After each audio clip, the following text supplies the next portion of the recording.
Hello, welcome to Lemon Studios, where we talk anything and everything in entertainment. I'm, of course, the Lemon himself, Zeke Lamone, and there is Grogu, and this is my review for Season 3, Episode 1 of The Mandalorian.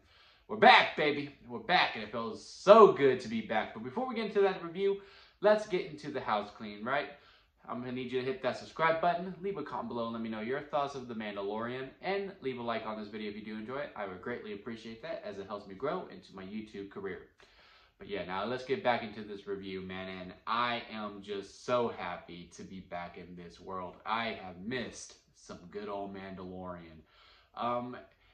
Because Star Wars TV has been very, not bad. It hasn't been bad, but it definitely hasn't been great either. Book of Boba Fett, the best episodes are when the Mandalorian shows up, and then it never really loses steam after that. But again, it really becomes more Mandalorian Season 2.5 than it is about Boba Fett. Obi-Wan, for the most part, is a disappointment. Felt like it was a movie that got extended into a show with a lot of extra stuff that was not needed. And Andor's good. Andor is really good. I very, very much enjoyed Andor, but it just wasn't Mandalorian, where just, not that Andor is not Star Wars, but like, this is just pure Star Wars to me. And so we kick off this episode with someone getting knighted in, if you will, into Mandalore. And let me know if y'all thought this, because I had this thought from the get-go until, of course, you know, Mando saves the day, that I thought this was a flashback to Mando, or Djarin, getting knighted into Mandalore, or Mandalorian culture. And when they were like, do you swear to always keep your helmet on? He goes, I swear to always keep my... And then the monster shows up. I'm like, I wonder if that's going to come back. Because again, at this point, I still think that's Mando. Well, maybe he makes it to Mandalore. There's no water. And he's like, crap, how do I get back in? And then that loophole comes back in. And we go, well, you never really swore in that you would keep your helmet on. So you technically get to stay in? I thought that was going to come back. And then it turned out, no, that was just some random kid that was getting sworn in, and Mando just saved the day from an awesome looking creature, if I might add. And then he has a talk with the head Mandalore, and she's like, yeah, no, man, you took your helmet off. You can't be a Mandalorian no more. He goes, okay, well, hear me out. Hypothetically speaking, if Mandalore was to still exist, if I put myself in that water and like ask for forgiveness, it'll all be good, right? And then you get, this is the way. And I was like, oh, here we go. But in good old-fashioned Mandalorian fashion,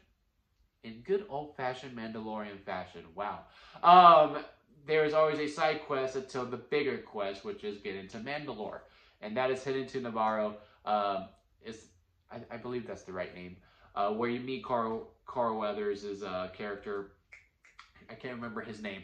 And you get a good old flashback to Season 1, seeing the progression that this planet has gone through. That, yeah, no, it's no longer, you know, just for pirates or to get hit missions and all that jazz.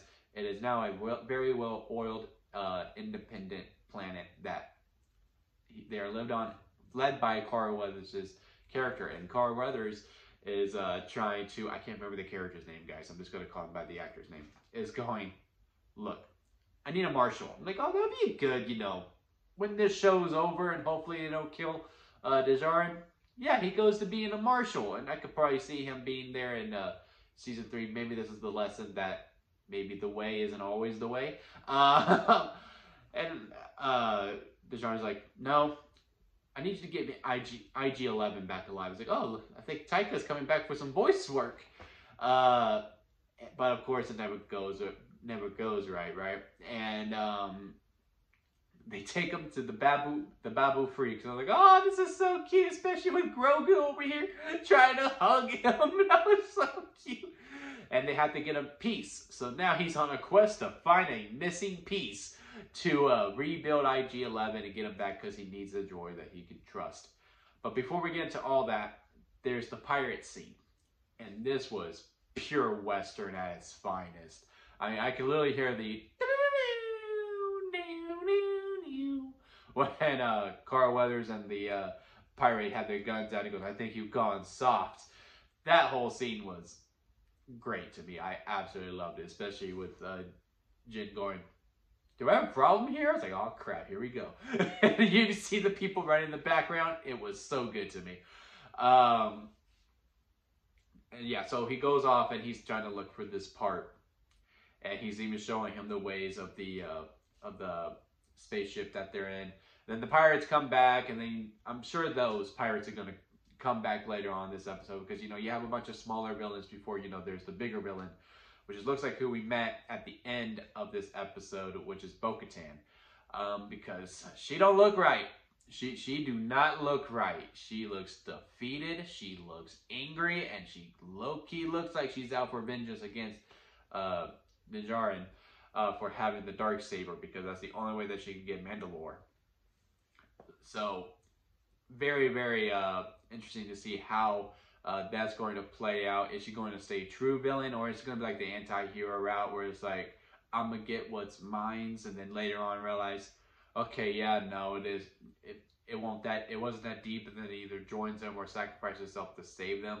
But yeah, overall, it was just really good to be back in this world. I am so happy to be back. Very looking forward to this journey that we are going on. I also like the length.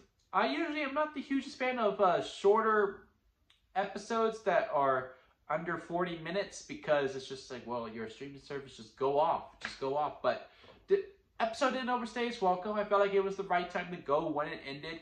But yeah, so was it good? Absolutely. It was not phenomenal, but it was great. I had a great time with this episode. I cannot really think of any problems whatsoever. Not even nitpicks. I cannot even think of any nitpicks. To go, hey, you know, as great this was, I can see why some people wouldn't like this episode because of this. The only thing I can think of is the runtime, but that's probably only because we wanted more. Not due to structure or things that need to be fleshed out more. I think this episode really nailed it. It did not overstay its welcome. Things were fleshed out enough. It was just an introduction, like, hey, we're back. And now the story really gets going in Season 3. But yeah, again, comment below. Let me know your thoughts of Season 3, Episode 1 of The Mandalorian. And until next time, guys, I'll see you here at Limit Studios.